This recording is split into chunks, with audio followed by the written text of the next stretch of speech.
Hey, I'm Jake from GV, And I'm John. also from GV, and we're going to talk about Monday of the sprint week. So congratulations, you're starting on a sprint. That's awesome. By the end of this week, by Friday, you're going to have a realistic prototype and you're going to be testing it with 5 target customers. So one thing to keep in mind throughout the week is that you're going to have a lot of decisions to make. And just keep in mind that you're going to end up with a concrete prototype and you're going to end up with some data at the end of the week. You don't have to make every decision perfectly. You just need to keep moving through the sprint, and getting that prototype and that test is going to go a long way towards giving you the benefit you need to start this project off in a strong way. Yeah. When you start your sprint on Monday, it's going to be really tempting to start thinking of solutions right away. After all, that's why you're there. That's the whole point of the sprint, is to try to solve this problem.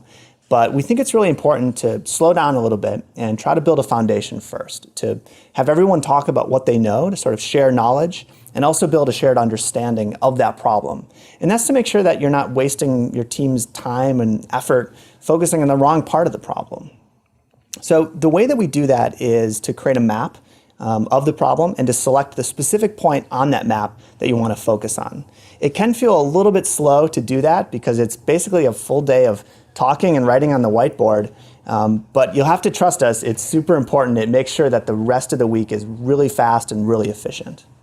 So let's talk about what happens, those activities on Monday. First thing, you're going to do something we call start at the end. So that means you're going to fast forward. You're going to look ahead to 6, 12 months, even further. And if this project goes perfectly, if you put on your optimistic hat, what's it going to look like? And you're going to write down a long-term goal that sort of expresses that perfect future.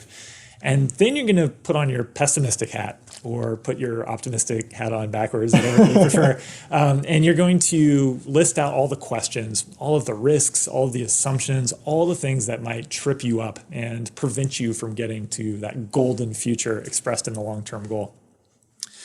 Then you're going to make a map. So you're going to make sort of a simple diagram showing how a customer moves through your product or your service. And you're just going to start with a rough draft of that map. Yeah, all of that is in the morning. So after lunch, you're going to come back and you're going to do Ask the Experts. This is where you talk to people, some of whom are already in the sprint with you, and some of whom may work in other parts of your company, who are experts on some part of the problem. And you're essentially just going to interview them, ask them questions. You should use a timer to make sure that those conversations don't go on too long. But the big goal here is to have them improve your map, to look for things they can add to your map, mistakes they can fix, ways they can enhance your understanding of the problem. While everybody's listening to those interviews, you'll have the team take notes using a technique called How Might We? Now, it's a little dorky and it's going to feel a little bit unnatural to some people, but we think it's really helpful because it makes sure that the notes are all in the same format. And that makes it a lot easier to organize and sort through those notes later. And that's exactly what you're going to do. After the interviews, you'll paste all the notes up on a window or a wall or a whiteboard, and you'll have the group sort them out into different categories, and then vote on the ones that seem the most interesting or the most useful for building your prototype. And then you're ready to pick a target for your sprint. So this is the decider's job at the end of the day on Monday. Look at all that stuff. Look at the map, look at the how might we's, and choose one specific target customer, one specific spot on the map, and then look at those questions from the morning and choose the ones that you want to try to answer in your sprint.